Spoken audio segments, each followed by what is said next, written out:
चलिए आज मैं बताने वाला हूँ मुहावरा एवं लोकोक्ति में अंतर। मुहावरा जो होता है वाक्य का अंश होता है, यानी कि वाक्य का हिस्सा होता है, वाक्य का भाग होता है, छोटा सा अंश होता है। ठीक है, यानी कि यह कंप्लीट सेंटेंस नहीं होता है, पूरा वाक्य नहीं होता है। मुहावरा का अर्थ भी अधूरा होता है। इसके अर्थ को पूरा करने के लिए या इसके भावार्थ को पूरा समझने के लिए वाक्य में प्रयोग किया जाता है। और मुहावरा वाक्य के शुरू या अंत में या वाक्य के बीच में कहीं भी आ सकता है। मुहावरा भाषा को प्रभावशाली एवं मजबूत बनाता है, अर्थात भाषा को अति प्रिय बनाता है। मुहावरा पर लिंग, वचन आदि का प्रभाव पड़ता है। ठीक है, आप बोर्ड पे लिखे हुए देख सकते हैं। मुहावरा यह वाक्य का अंश होता है, इसका अर्थ अधूरा होता है, इसे समझने के लिए वाक्य में प्रयोग किया जाता है। यह वाक्य के शुरू, बीच या अंत में आ सकता है और भाषा को प्रभावशाली बनाता है। इसमें लिंग, वचन आदि के प्रभाव पड़ते हैं। मुहावरा का उदाहरण है आंखें दिखाना, जले पर नमक छिड़कना आदि।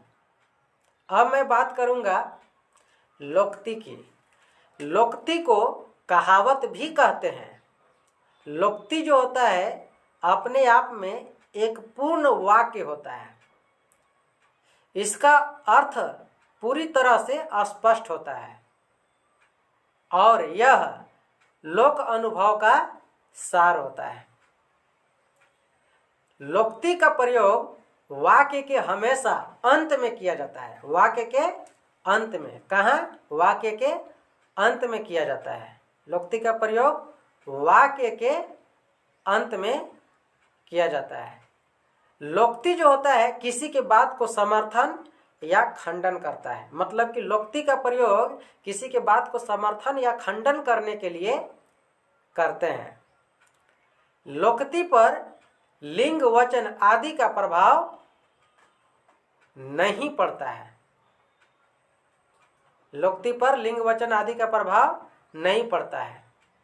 लोकोक्ति का यहाँ पे देख सकते हैं, पूरा लिखा हूँ। यह पूर्ण वाक्य होता है, इसका अर्थ स्पष्ट होता है, यह लोक अनुभव का सार होता है, यह हमेशा वाक्य अंत में आता है, यह किसी के बात को खंडन या समर्थन करता है, इसमें लिंग, वचन आदि के प्रभाव नहीं पड़ते हैं।